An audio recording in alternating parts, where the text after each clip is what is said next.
Hello, we are live. It is Japanning episode 4, and this is the series where we tour the world of Japanese food, one city and one guest at a time. I am Hannah Atsuko-Detlefsen, and I am very interested in the food of the Japanese diaspora. And through this series, I'm inviting people from around the world to tell me about the Japanese food where they live. And today I am very excited to welcome Sylvia Wakana. Sylvia, Hello. hi. Sylvia is a food blogger and social media. I was going to say specialist, but I think queen is the most appropriate word. We have all the social media streams, and Sylvia's in LA. So welcome. Thank you for having me. I wonder, Sylvia, if you can just kick us off by telling us a little bit about your blog and why you started it. Okay. So my blog and all my social media channels actually specialize in Japanese food and food culture. I am half Japanese, so I'm most knowledgeable about Japanese food. And I know that while people, especially in Los Angeles, are very familiar with Japanese food, they're not familiar with the background of it, Mhm. or not, or I guess don't know too much information about specifics about types of food. So that's why I created this channel, as well as to bring more awareness to people who don't have access necessarily to Japanese food or Japanese things who want to learn more. Excellent. Well, you have a YouTube channel, TikTok, you've got an Mhm. Instagram, you've got a blog. I mean, there's lots of information for anybody who is interested in learning more about Japanese food. Mhm. But today I'm specifically interested in learning about the Japanese food in Los Angeles, where you are. And I like to start every episode of Japanning with a little really, it's a drinking game where I will ask you a lightning round of questions. I have 12 questions and a kitchen timer. Ooh, And I'm going to give you 6 minutes. I'm going to be generous today. thank you. And if you can answer all 12 questions in 6 minutes, I lose and I will have to drink my glass of wine in one go. If you are able to answer all 12 questions in the 6 minutes, oh, sorry, the other way. If you don't answer all of the questions in 6 minutes, then you will lose and you will have to chug your drink. Got So it. are you ready, Sylvia? I'm ready. Okay. And we've got 6 minutes on the timer. Perfect. Okay.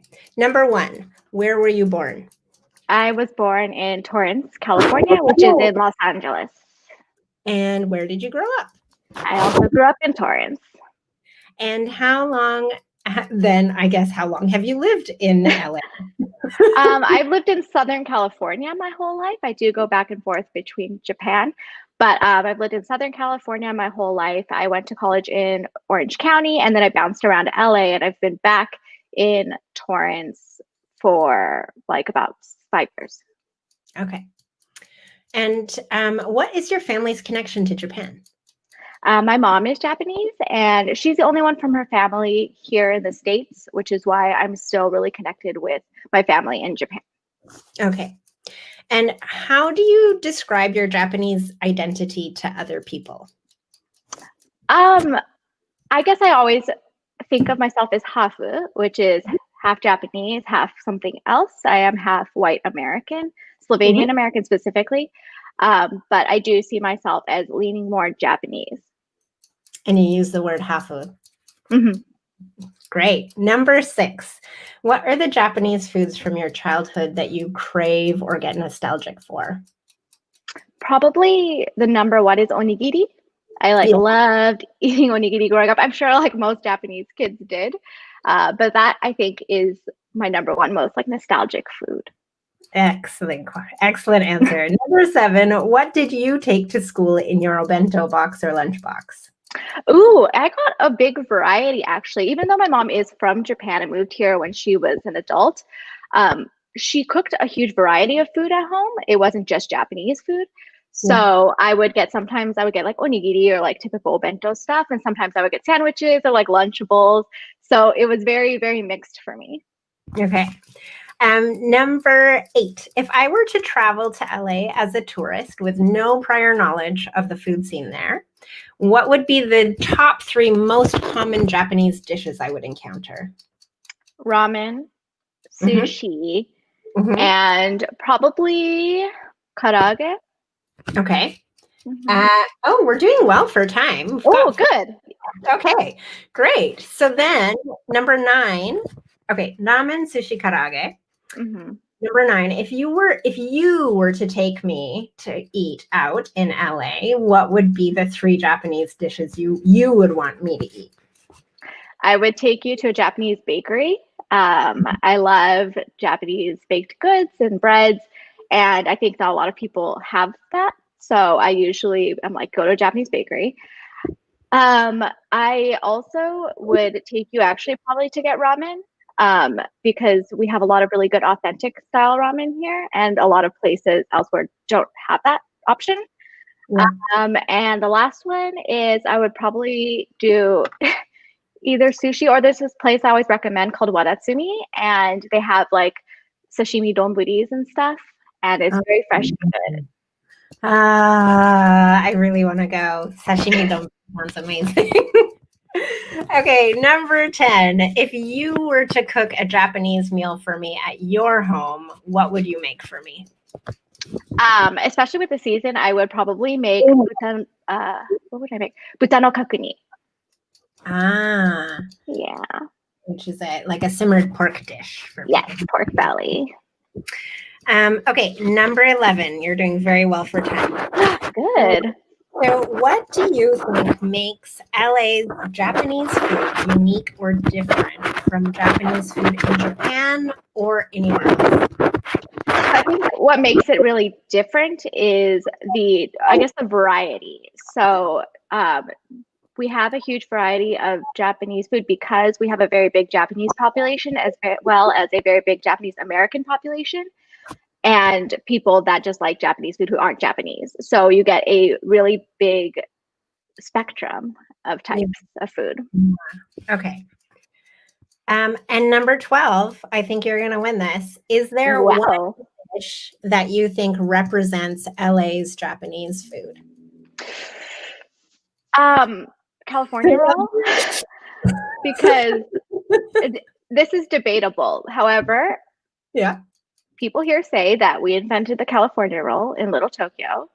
So Uh-huh. I would say that is a very big achievement, and that's our dish. Oh my God.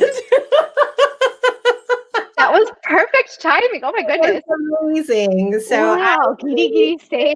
you, and now I have to down a glass of red wine, which I'll drink is a little with you. thank you. Well, I'll wait for you to pour so we can come by. Hi, kanpai. Come by. Mm, Ooh, this is good. I do like red wine, but not when you chug it. Yeah. Um, okay, there's still some further questions I want to ask you because Awesome. you said LA's Japanese food. I've always been interested in the Japanese food scene in LA and the food scene in LA just generally. Mm-hmm. And you had talked about the variety, and then you talked about 3 kind of distinct groups. So Japanese people, Mm-hmm.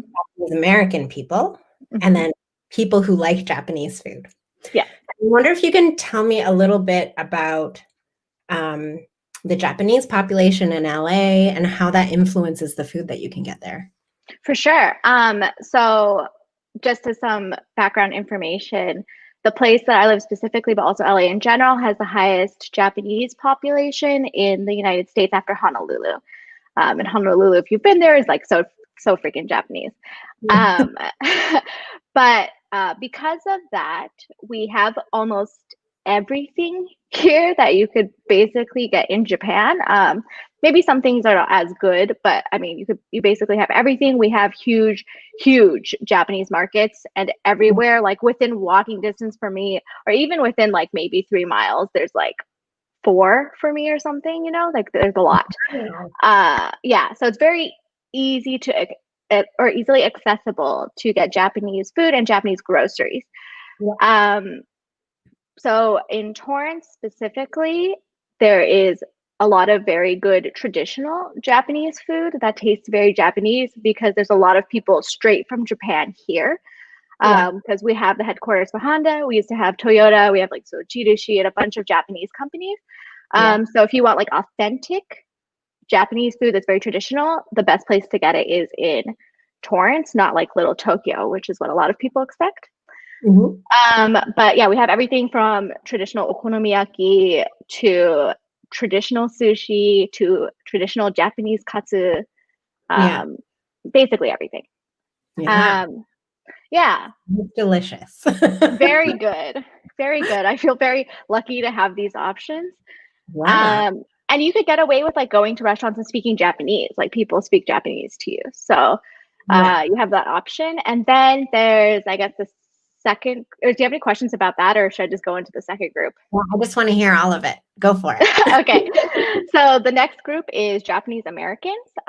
What we consider Japanese Americans are people that have been here for multiple generations. Mhm. So some are, second generation, third generation, fourth generation. We have fifth generation people, they've been here for a very long time. A lot of these families have been interned during World War II. And Japanese Americans have a very distinct and different history from people that are from Japan. Mhm. And even their culture as well as the food is different from people who are straight from Japan. And the language too, it's very interesting actually. So a lot of places in Little Tokyo are Japanese American owned, not necessarily people from Japan. It's sort of a mix, but they do have a high number of Japanese Americans. It's a very big part of the Japanese American community in Southern California. And Yeah. also in Torrance, we have a very, very, very high population of Japanese Americans. What would be the difference between that more traditional Japanese food that you were describing and the Japanese American food that would be made by, people whose families have been in the States for generations? It's interesting because a lot of Japanese American food is inspired by Hawaiian cuisine because a lot of Japanese Americans here have moved, or families have moved from Hawaii to here, as Mhm. well as been influenced by food in the camps, internment camps. Yeah. So it's always sort of a Japanese food with an Americanized twist in a way, or for the foods that are popular in Hawaii, like spam. Mhm. That's very often incorporated into Japanese American food. Like spam musubi is a really big thing here, and that didn't exist in Japan. Yeah. Until semi recently, people are starting to get into it. But it's a very very Japanese American food, as is like saimin, which is like a Hawaiian ramen. Mhm. Um, and chashu fried rice is a very common sort of JA food, and like the types of food they even eat for oshogatsu is Yeah. different than what Japanese people eat for shogatsu. So New Year's and special holiday foods are even different Mm-hmm. because it's coming Yeah, from a different tradition. That's so interesting. yeah. So then if I went to Little Tokyo, it would be mostly that style of food or kind of a mix? It's sort of a mix. I would say they still aim to keep it more like traditionally Japanese, even if the owners are not, even if the owners are Japanese American. But um, I would say you would be able to find more of that mixed style food in Torrance because they're really gearing, I guess their target audience for those restaurants are other Japanese Americans, while in Little Tokyo, the target audience are people who don't know about Japanese food. So that's why they want to put out more traditional style. I see. That's so interesting because I'm guessing I don't know LA's geography very well, but I'm Mm-hmm. guessing Tokyo's more central or kind of Sort of. Yeah. Yeah. yeah. Yeah. Okay. Well, I guess I also want to ask you a little bit about your own recipes because I did Mm-hmm. take a look at your recipe index and you were talking about, Japanese food with an American twist. And so, for example, you have, Japanese curry pot pie Mm-hmm. on your list. And there were a few in there that I thought I had invented, but apparently not. You had also invented them, or you probably invented them first. But these kinds of mishmashes between, kind of classic Japanese dishes and American favorites. Mm-hmm. Are there any of those kind of mixed recipes that you love making or that you want the world to know about? Huh. I don't know. Um, that's a hard question because I think a lot of stuff that is like I consider mixed Hmm. is still common, or I guess not commonly found, but like for example, I did like a salmon carbonara, like a salmon carbonara, Hmm. which I think, I mean, it's you could find that like in Japan, Yeah. and you could find it in LA. Like we have specific restaurants that make Japanese pasta, like Japanese Yeah. Italian food, you know. Um, so I guess I would say no, not necessarily, because I think a lot of my stuff comes from inspiration from elsewhere, not necessarily. It's like, oh my god, I like invented this.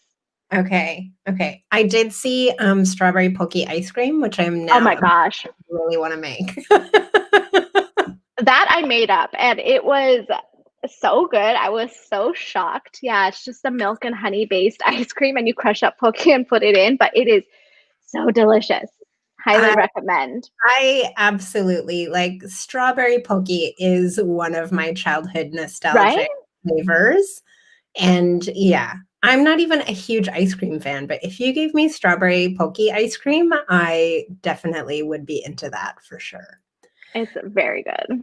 I also wanted to ask you because of the high Japanese population, I asked you the question about what was in your bento box. And that's a question Hmm. I like to ask to people from various parts of the world because I think that's so much, a formative experience of our food and identity as children. And I'm just Yeah. interested, what your experience was like as a young person and as a child. What was it like in your classrooms? And did many other children have Japanese food? And what was that like?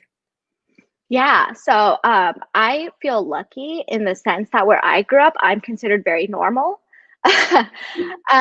We have it's pretty diverse overall. We have a huge variety of types of people, but our Asian population is big as well as our Japanese population, and mixed kids Yeah. are very, very common here, especially even Mhm. with my age growing up. Yeah. So people weren't picked on as much in this area as far as what they were eating. Like a lot of my friends would bring like they're Korean, they would bring like kimbap and seaweed, and even like some of the white kids would be like, "I want your seaweed," so they would like trade some of their food. Hmm. So it was a lot more normalized, I think, here than a lot of other places. Hmm. So in that sense, I was lucky. I wasn't picked on. I wasn't different. I didn't feel different. Hmm. Even activities that you would do here, um, you could find almost anything. Like we have taiko groups. Like I grew up doing like I love to go to cafes with my friends in high school and then go karaoke, which is Yeah. like something you would do in Japan, but we could do that here and it wasn't considered weird, you know? Yeah. Um, so yeah, it just felt very normal to me to be mixed and to be Japanese here, and it felt very okay. Wow, that's great. Um, I have so many more questions, but I do Yeah, want to keep within a reasonable time frame. I go also for it.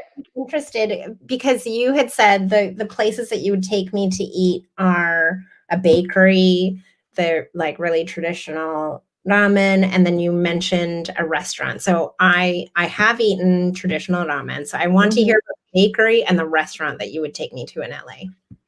Okay, so I would probably debate between two bakeries. There's one that's like down the street called Nagomi Cake House, and they make Japanese style cakes. It's a little cafe.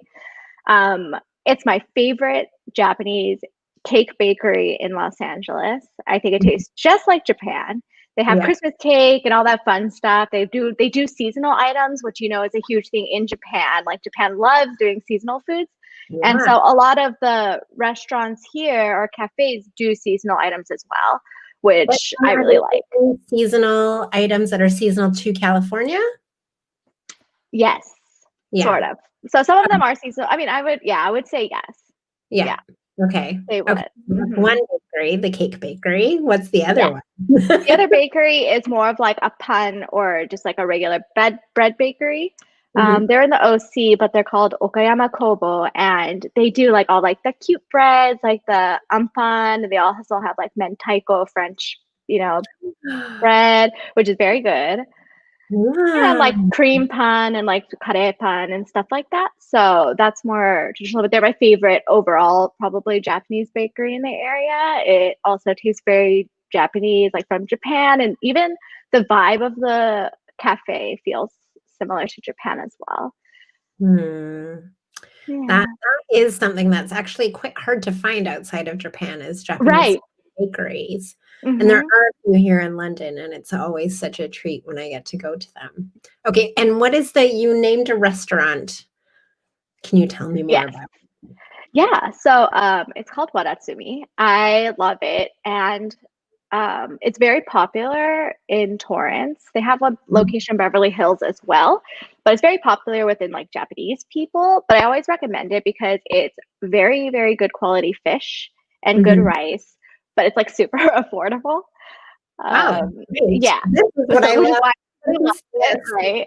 But because okay, within LA, even though we are a port city and we're by the ocean and we have a lot of Japanese people, there's a very wide range of sushi quality. Like there's really good sushi and then there's like really bad sushi.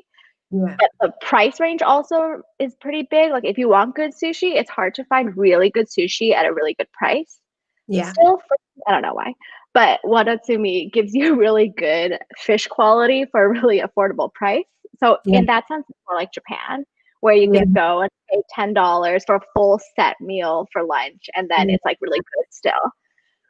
That is Yeah. something that I miss about Japan is you can really eat so well for really a paltry amount of money. Yep. The quality is so good. Right. Yeah, It's amazing. It's amazing. yeah. Another question I had, just because you split your time between LA and Japan, and I'm guessing that you went to Japan quite a bit as a child. Like, have Mhm. you been splitting your time all throughout your life? Pretty much growing up, we would go to Japan in the summertime when, we were off of school. Mhm. The first time I went, I think I was about one, maybe. And Yeah. then we've just been going back. We're really close with my mom's family, so we try to go back a lot. And was when you were a kid and going back and forth, did you notice a difference between the food that you were eating in Japan versus in LA? And what was Ye- that difference Um, between the Japanese foods that you ate right. in two places? I wouldn't necessarily notice so much of a difference in like quality or like type of food because we have access. I've always had access to good Japanese food in LA. Um, but there's like specific things I really liked that I missed a lot, like family restaurants in Japan. Like I'm a huge Japanese Denny's fan. Like it's like my favorite place in the world. And we don't have family restaurants in LA, like Japanese ones, Yeah. which I wish we did. Like I wish we had a Saizeria or, but we Yeah. don't. So that's what I missed a lot when I would leave Japan. Um, and it's still something I miss a lot leaving Japan. And I think the vending machines. I like love that about Japan. There's vending machines everywhere, and you can get like corn soup. And one of my friends just took a picture. She lives in Shizuoka, and they have like shrimp bisque in a can. During the Wow, winter. I wanna do Yeah, that. I I wanna know, eat bisque from a can. right? And it's probably delicious. Um, so I think also that's one more thing I noticed the difference between Japanese food in the States and in Japan is in Japan, it's all pretty consistently good. Like you can go into some rando restaurant, like on the street, you're like, I'm hungry, I'm just gonna go eat like right here.